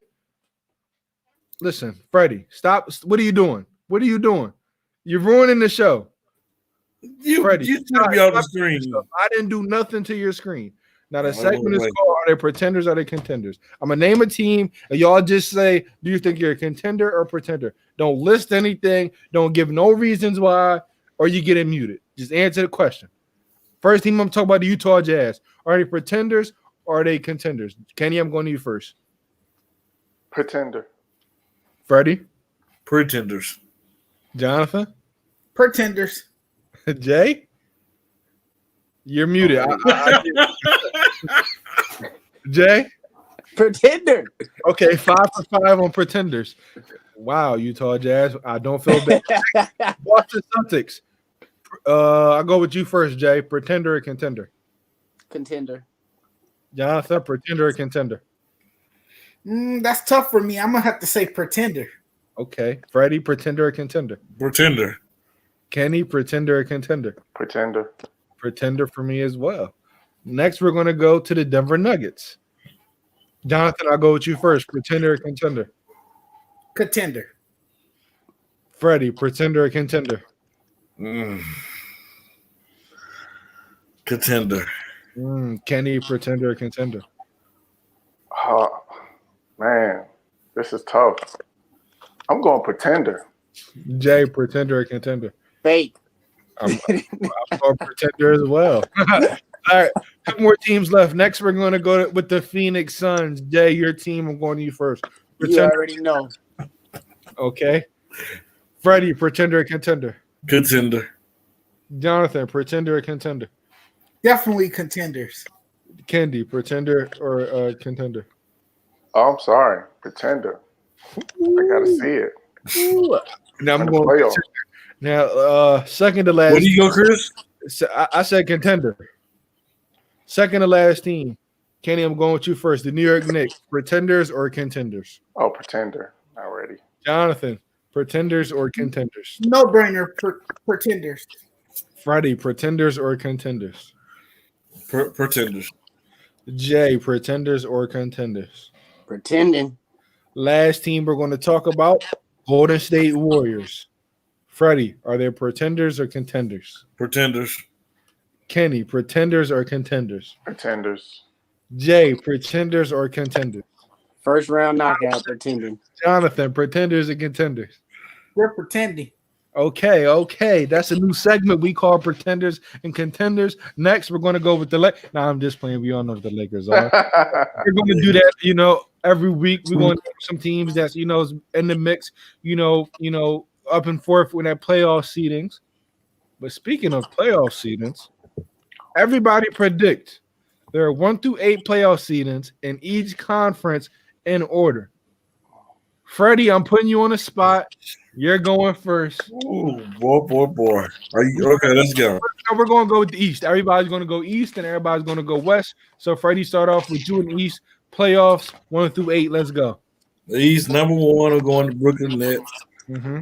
Number 2, I'm going to Milwaukee Bucks. Mm-hmm. Number 3, I'm gonna go the Boston Celtics. Number 4, I'm gonna go Miami. And number 5, I'm gonna go with the Knicks. Number 5. Jay, I'm gonna go with you with the Eastern Conference. He's out of here. No. You're out of here. No, I'm sorry. No, Freddie, you're out. We're moving on. I'm gonna come back to you. You're done. You stop talking. Jay, I'm going to you. Eastern Conference playoff seasons 1 through 8. It's not even that I'm a homer. Nah, it's because I'm a homer. That was highly disrespectful. Hey, it's gonna be simple, man. The Nets are gonna take number 1. Sixers are gonna take 2. Mm-hmm. The Bucks are gonna hold on to 3. Celtics will hold on to 4. Hornets will move up to 5. Hawks will move up to 6. Knicks will be 7th, and I think that the Raptors and the Pacers will fight for 8th, but the Raptors will come out with 8th. I just can't believe. Anyway, I'm gonna go next. I got the Nets at number 1. It's gonna be simple. Nets at number 1. Sixers at 2. I got the Bucks at 3. I got the Heat at 4. Like that, I got the Hornets at 5. The Celtics at 6. The Hawks at 7. The Knicks at 8. Wow. Jonathan, I'm going to you next. 1 through 8. I got the top 3 are easy. I got Brooklyn. I got the Sixers, and then third I got the Bucks. Mm-hmm. Fourth I got the Heat, and then fifth I'm gonna go with Charlotte. 6 is kind of tough.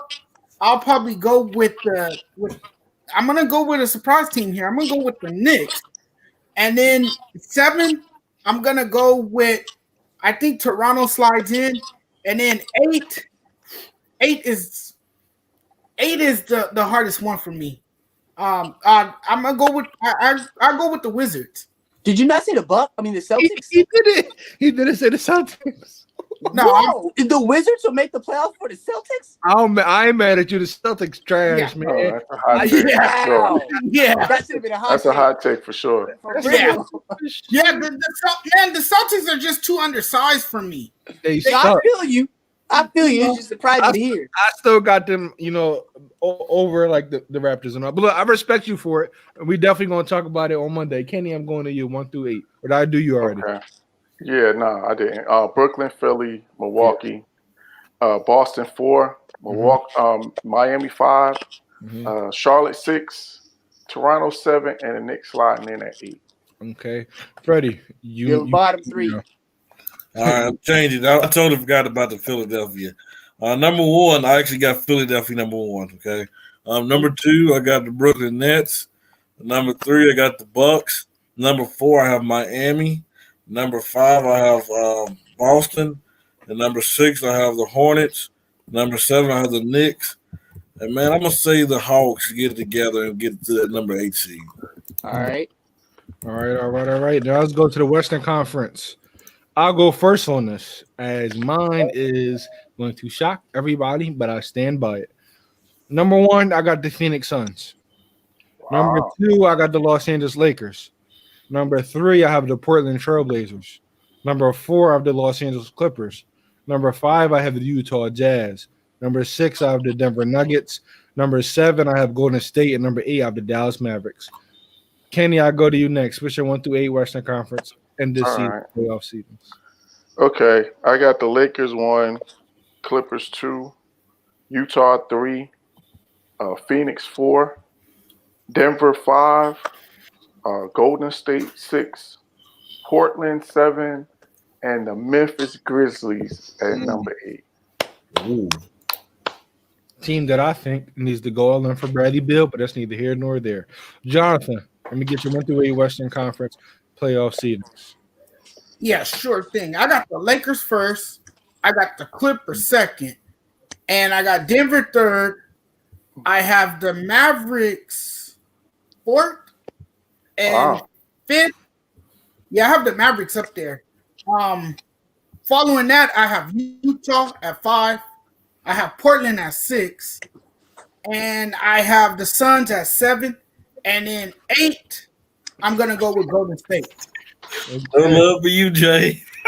Jay, go ahead, my friend. 1 through 8. Just because y'all didn't show no love, I'm putting them at number 1. It was my number 1. I heard you. Thank you. Homer. Anyways, no, but real talk, I got the Lakers at 1. I got the Suns at 2. I got the Jazz at 3. I got the Clippers 4. I got the Nuggets 5. The Trailblazers 6. The Mavericks 7. And the Warriors at 8. Okay, Freddie. End it off with you 1 through 8 in the West. What you got? Number 1, I got the Utah. Number 2, I got the Lakers. Number 3, I got the Nuggets. Number 4, I got Phoenix. Number 5, I got Dallas. Number 6, I have the Clippers. Number 7, I'm going to go with Golden State. And number 8, I'm going to go with somebody that I just think that they're going to get it together the second half of the season. I'm going to go with the New Orleans Pelicans. Yeah, you definitely on your own with that one. And I'm Just not gotta mad, show some love. I'm not showing that, Hey, that A spot, man, it's gonna be a revolving door. It's gonna be A spot crash playing tournament. go all the way down to the last. Yeah, It's really more than 10. It's really 1 through 10, honestly. Yeah. Because look at the playing tournament. Hey, But and if you really want to be serious, whoever finishes at number 1 better look at number 8. Because if it turned out to be Golden State, man, that's a heck of a freaking first round series to be in. it's a heck of a first round series, but depending on the team, I've seen it being over in 6. Depending on the team. If it's the Lakers, it's over in 6. If they're the Jazz, I can see them losing. But that's neither here nor there. Let's That move was on. one of my hot takes. Yeah, let's move on. Let's talk about a topic that I feel like me and Kenny wanted to address for a long time. It's a player, Chris Middleton, who's the quote unquote second All-Star, second best player on this Milwaukee Bucks team. And my question to y'all is, and Kenny, I'm gonna go with you first. Is Chris Middleton the top 20 player in the NBA currently? yeah, he's not. To me, he's really a better suited as a third option on a team. I think he's thrust into that role, and honestly, I think that Drew Holiday is once he gets his legs back, I think he's going to step into that second role, and Chris Middleton will become more comfortable being that third banana. So no, he's definitely not a top 20 player. He's a good player, but he's not a great player. Top 20 is a great player. He's not a great player. Yeah, I definitely agree with you. I'm gonna be short and brief. No, he's not a top 20 player. I can name you 25 players I'd take over him. I think are playing better than him. Well, I think are better than him. I do think, Drew Holiday, I thought that was a huge pickup. That's going to allow Chris Middleton not to be, I think, looked at as, oh my God, you have to score 25, just score at least 20 on very efficient numbers, which he's doing. But just because you're putting up some good numbers don't mean you're a top 20 player. So, for the Milwaukee fans out there, come back down to reality. You don't have 2 top 20 players. You got 1 top 10, and you maybe got, 2 top 30. Jay, I'm gonna go to you. Do you think? I don't think he is. I think that year, what was it, 2 years ago? He had a really good shooting year, and that really propelled him. But the one thing that you could be a good player, you could be a great player, but to be a superstar, you got to be able to turn it up. You got to have that dog fight in you, and he don't have that. Every year in the playoffs, when we see him get into these little mudslides, and Giannis is trying everything and anything, and Chris Middleton is not there. He don't have the dog in him, and that's what makes you that elite. And he's not there. I'm gonna take you guys a little bit further, and I'm gonna put him in the top 45 because he don't have the dog. He don't have the dog. I'll say this. I don't know if I take 40.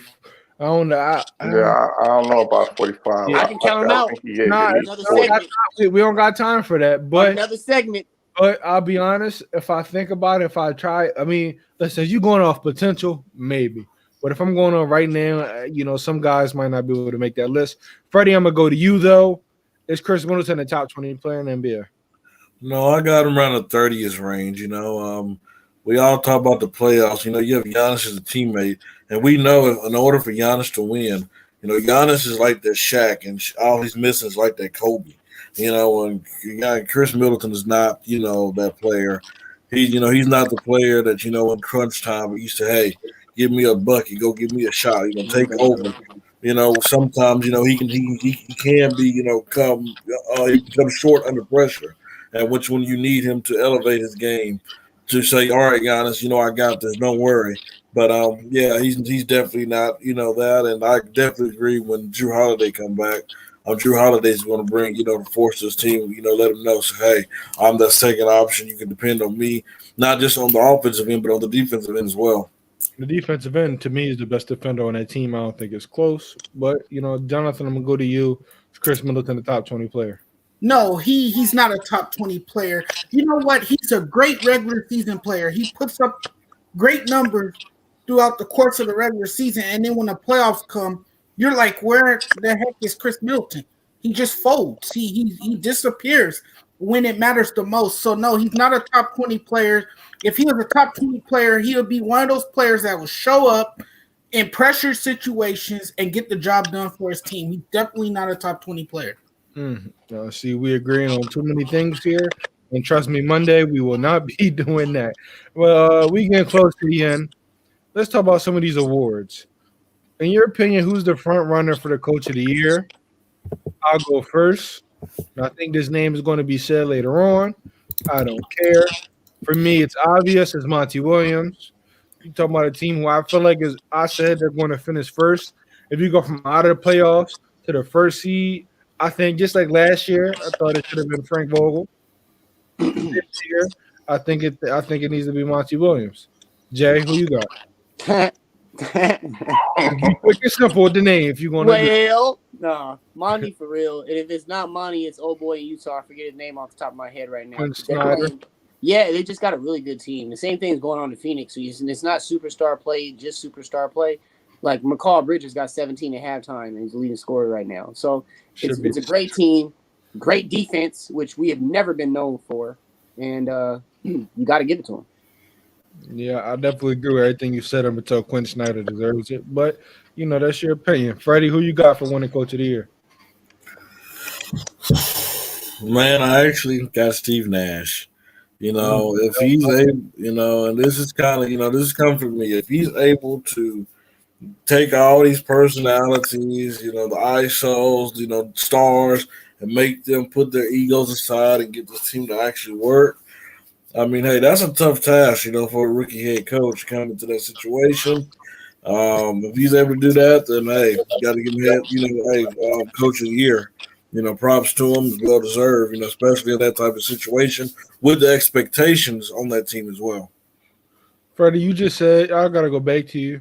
You told me that the Pelicans are making the playoffs, but when you lose to the worst team in the NBA by 30 points, you don't deserve to make it to the playoffs. Uh-oh. They just lost by 30? To the Timberwolves. Oh, boy. You don't even have They're still on All-Star break. And they don't even have D'Angelo Russell playing. Or it might be Zion still got an ice pack on his knee. Yeah, they're still on All-Star break. You know, He the oldest, youngest man in the NBA. man, I'm not, man. Why is Zion the oldest, youngest man in the NBA? Jonathan, I'm going to you, man. Who you think's going to win Coach of the Year? Just lose by 30 to the Timberwolves. Man, Jonathan? I'm sorry, America. It's fair to put Doc Rivers in the conversation. I mean, look, he's gone to Philly. You know, he was out to prove his case that he is worthy. This team's a great head coach. The Clippers fired him. They didn't give him a shot to stay there. He goes to Philly, and he puts this team back on the top in the Eastern Conference. I mean, it's fair to say that he's going to be named, you know, assuming that the Sixers stay this consistent, that he is going to be named the Coach of the Year. He's done a brilliant job. We're going to sweep some awards this year, and I tell you that we're going to sweep the awards. Kenny, I'll go to you. Who do you think should win, you know, Coach of the Year? Well, I got one more to add to the mix. We already said Monty Williams, but I got to put my guy Tom Thibodeau in the mix too, because the Knicks are expected to be a lottery team, and they are, you know, contending for a playoff spot right now. They're in a top 5 seed. And if he could take this team with basically one all-star and a bunch of mid-level exception guys and some young draft picks to the playoffs, he definitely deserves some consideration for Coach of the Year. So either Monty Williams or Tom Thibodeau for me. No, you're definitely right. You're definitely right. Let's get to the last topic of the night. We're going to go to infamous rank 'em. 3 guys we have are Devin Booker, Jaylen Brown, and Donovan Mitchell. Jonathan, I'm going to you first. Rank them 1 through 3. 1 through 3. Give me the names again. Devin Booker, Jaylen Brown, and Donovan Mitchell. I gotta put Donovan Mitchell over Devin Booker, and then I'll go with Jaylen Brown third. Okay, mine's simple. I'll go real quick. I got D-Book, Jaylen Brown, Donovan Mitchell. For me, Donovan Mitchell is a volume scorer, and I'm not a fan of volume scorers. Jay, who you got? Pretty much the same thing you just said. The only difference for me is on Donnie Mitchell. He's a shooting guard. He's playing the shooting guard position. He's the smallest one of the two. Mm-hmm. These other 2 guys can guard anyone in the basketball court. I'll give you that. Kenny, who you got? Rank them 1 through 3. Yeah, I'm gonna echo Jonathan's list. I got Donovan Mitchell, number 1 option on the number 1 seed. So I got him number 1. I got Devin Booker number 2, just a super efficient scorer. And Jaylen Brown is coming though. Jaylen Brown is really taking a big step this year. Yeah. So he's coming, but I got to put him 3 because he's the second option. I think I got a little bit of Philly bias in me because, you know, Ben Simmons just took Donovan Mitchell to Benjamin Penitentiary. He had that man shooting 6 for 22 in the third, fourth quarter, and overtime. I mean, that's tough to score over that list. 6 for 22 in the third, fourth quarter, and overtime. Oh, he took him to Benjamin Penitentiary, just like he did Zach LaVine and all them other guys that he played. But Freddie, I'm gonna go to you to end it off. Rank them 1 through 3. Who you got? I got Donovan Mitchell just because the deep playoff runs that he's made. You know what he's done in the playoffs. You know he's the only one out of this list to carry the team to the playoffs. Number 2, I'm going Devin Booker. You're talking about a scorer who you say, hey, give me a bucket. You know, hey, this dude can just score everywhere on the court. You know, this dude's just that great score, 70 points in the game. That's crazy. And number 3, you know, Jaylen Brown, which I think Jaylen Brown will probably be the best overall scorer. When I say that, because he can get you on the inside, he can hit you at all angles of the court. He's just not, you know, a 3-point shooter. He can do it all. Defensively, he's the best out of all 3 of them. Yeah, I don't think it's close with that. I don't. Yeah. So that's my top 3. Freddie, let's go back. You said deep playoff. What do you consider a deep playoff run? Because for me, it's conference finals and finals. Well, I mean, he went to the second round. I mean, that's not a deep playoff run. A lot of guys can't do that. That ain't no deep playoff run. I'm sorry. I just, you know, it's Laker fans. You know, we compare championship. We don't know what a deep playoff run is. You know, That Right, made, so that's even more. That makes it worse. So what you that said? made no Hey, it's championship or bust. that made no That sense. made it worse. He brought a jump rope to play Scott's. What Listen, do you that use? made no Hopscotch. We don't know a deep playoff run. We go championship. Listen, Right. you're making no sense, just like you always do. 17, I'm Chris. trying to save you. I'm trying to save Chris, you. 17, Chris. You two Keep seconds. digging yourself deeper. I just want to thank everybody for tuning in today. You know, you had to listen to some delusional talks, but my guy Jonathan, who had a hell of a show, got a normal crew. You're gonna be able to catch us Monday, 9:30 Central, 8:30 Eastern That's the Eastern Conference because my Eastern Standard Time. But thank you for tuning in. Have a great night. Peace out. Peace. Yes, sir.